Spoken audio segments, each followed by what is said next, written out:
everybody. I wanted to take a look real quick at the Canon EFS 17 to 55 IS USM lens. Now this lens is for someone who is thinking about upgrading from their 18 to 55 kit lens. If you find that the 18 to 55 suits your style of photography with the wide end of the 18 and it zooms about far enough in for you at 55, then something like this would be for you. For a little bit of perspective, here is an 18 to 55 kit lens that comes with a lot of Canon DSLRs. As you can see, there's quite a size difference. And the reason for that is mainly this lens has better glass, but mainly the kit lens 18 to 55 is a variable aperture 3.5 to 5.6 depending on where you are zoomed in. All the way out, it's all the way to 18, it's 3.5, and if you're zoomed in to 55, you have to go with a 5.6 max. This lens, however, is f-stop 2.8 whether you're zoomed in or zoomed out. It doesn't matter. It's a constant aperture 2.8. This means a number of things. You're going to be able to shoot in lower light. You're going to be able to blur your background of your subject far better. It's going to look far nicer. So with those two things, so you know, you're going to be able to shoot, say, indoor in low light and still be able to handhold and get that shutter speed up far enough to where it is doable. This lens also has image stabilization, full-time manual focusing, little focusing window. So, you know, I just got this lens and I'm going to be using it as my main lens.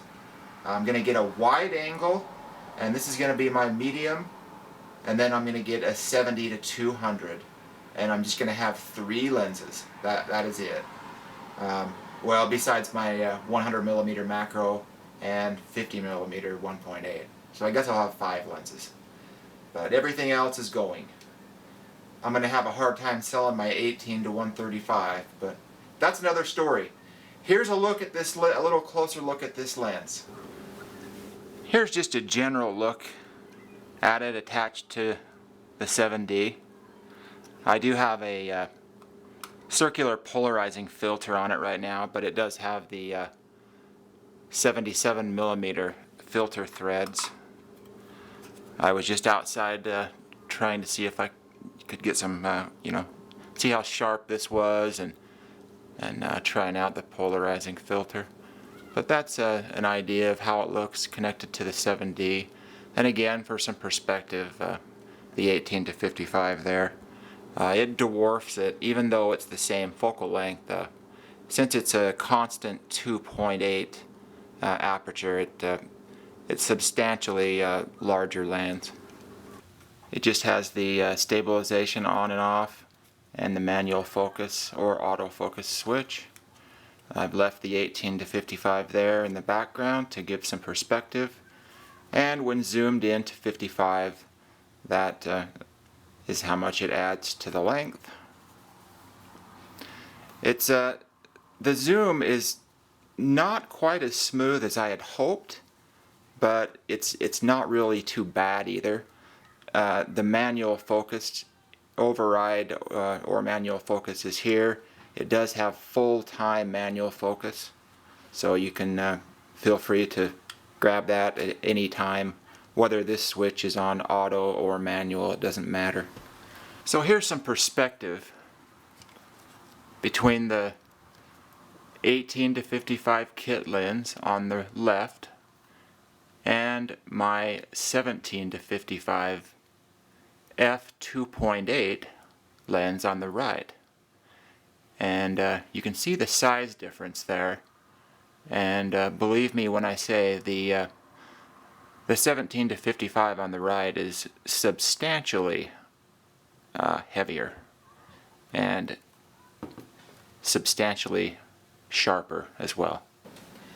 So that is a look at the Canon EFS 17 to 55 image stabilized USM lens. I hope for those of you who are thinking about upgrading from the 18 to 55 that this video may have informed you a little bit, at least gives you an idea of the size.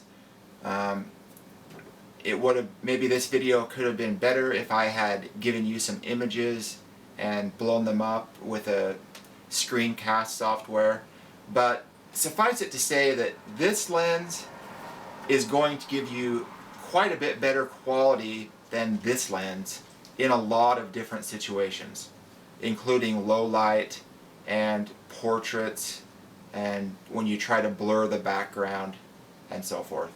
So hopefully that helps. It's a good lens, and hopefully I like it. You guys have a great day, and we'll talk to you next time.